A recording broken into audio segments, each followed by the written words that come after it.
बच्चा जो जान दे दिया अपनी, आदिल,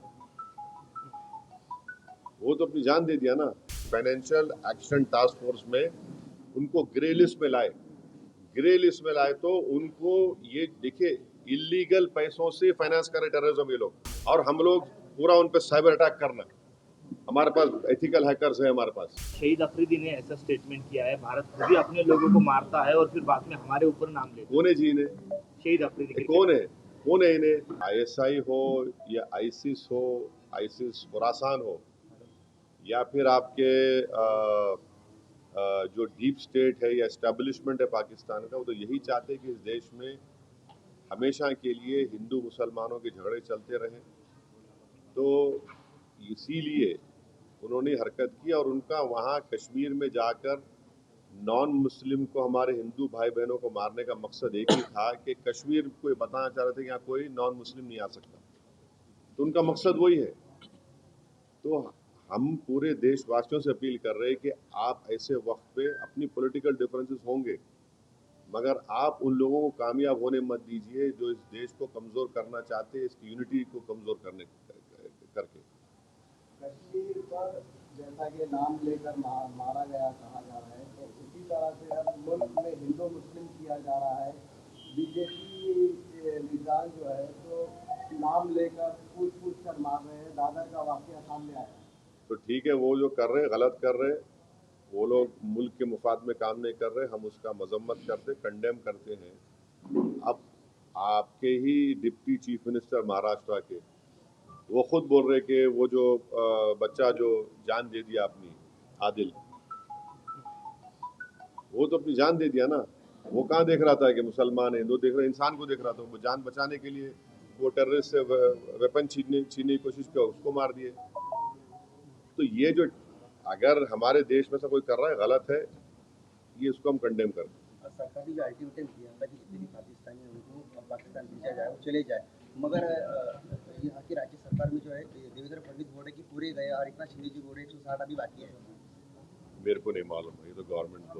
युद्ध कितना महंगा पड़ेगा भारत को? अरे भाई, अभी गवर्नमेंट को छोड़ो ना, ऐसा लूज टॉक मत करिए। गवर्नमेंट का डिसीजन होगा, गवर्नमेंट पूरा सोच के फैसला करेगी। मेरा मानना ये नहीं सुनिए, एक मिनट सुनिए। गवर्नमेंट क्या करेगी नहीं करेगी वो गवर्नमेंट तय करेगी।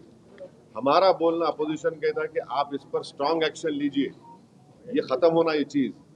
अब वो कैसा एक्शन लेंगे, क्या लेंगे, गवर्नमेंट पे तो थोड़ा आपको तो उनको उन पे छोड़ना पड़ेगा ना।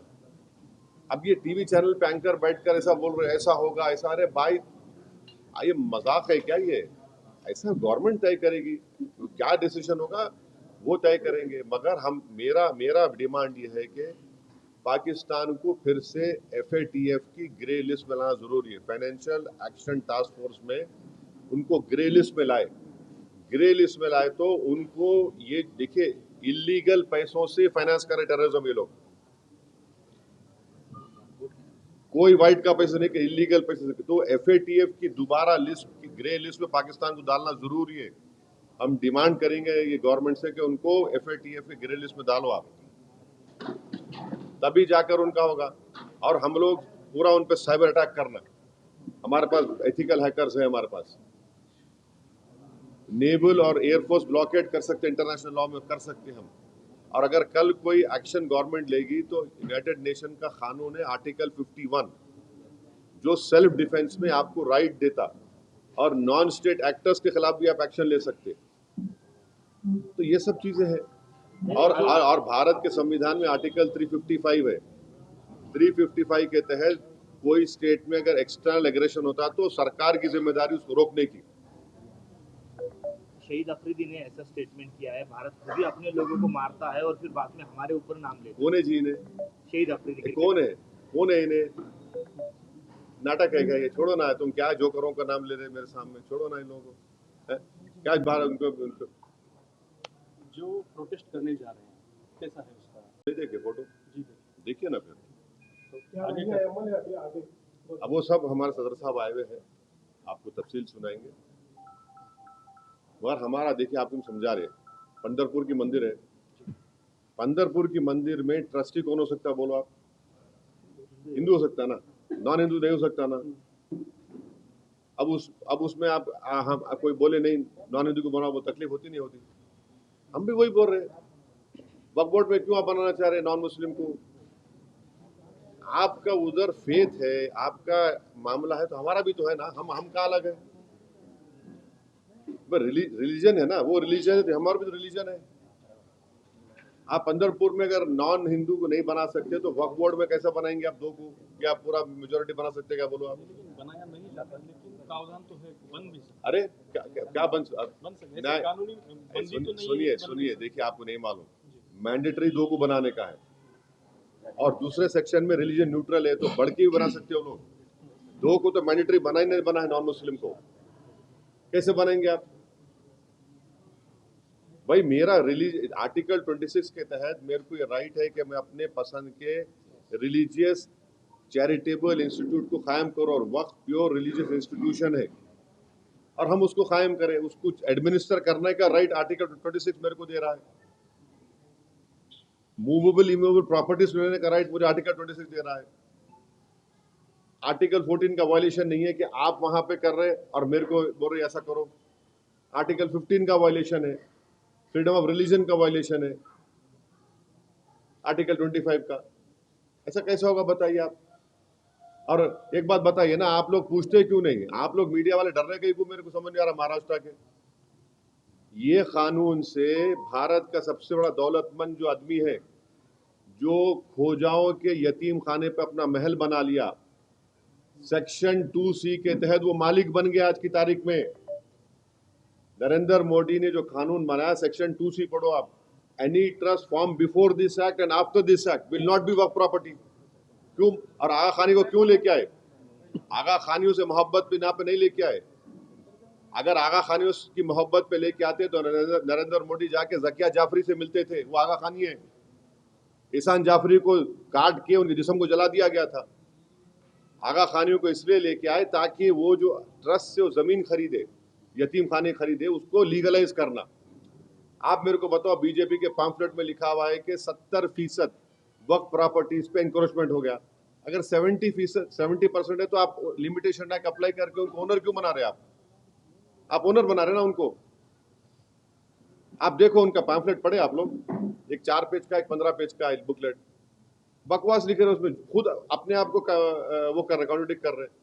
लिमिटेशन एक्ट का मतलब क्या है? 12 साल जो वहां पे बैठा हुआ है इंक्रोचमेंट करके, उसको आप मालिक बना दिए। आज मालिक बन गया वो।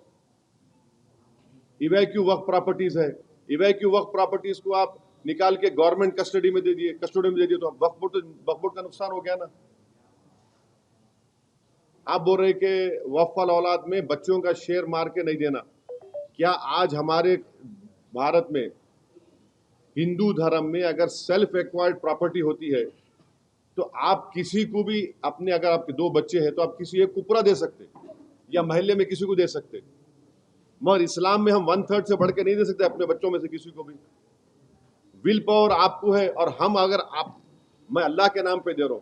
अब मिसाल के तौर पर अगर कोई हिंदू अपना पूरी प्रॉपर्टी दान दे रहा तो उसमें पूछते क्या तू बच्ची का हक मार के दे रहा है? उन्हें बोला नहीं भाई, भगवान को दे रहा हूं, अल्लाह को दे रहा हूं, मैं, मेरी प्रॉपर्टी है।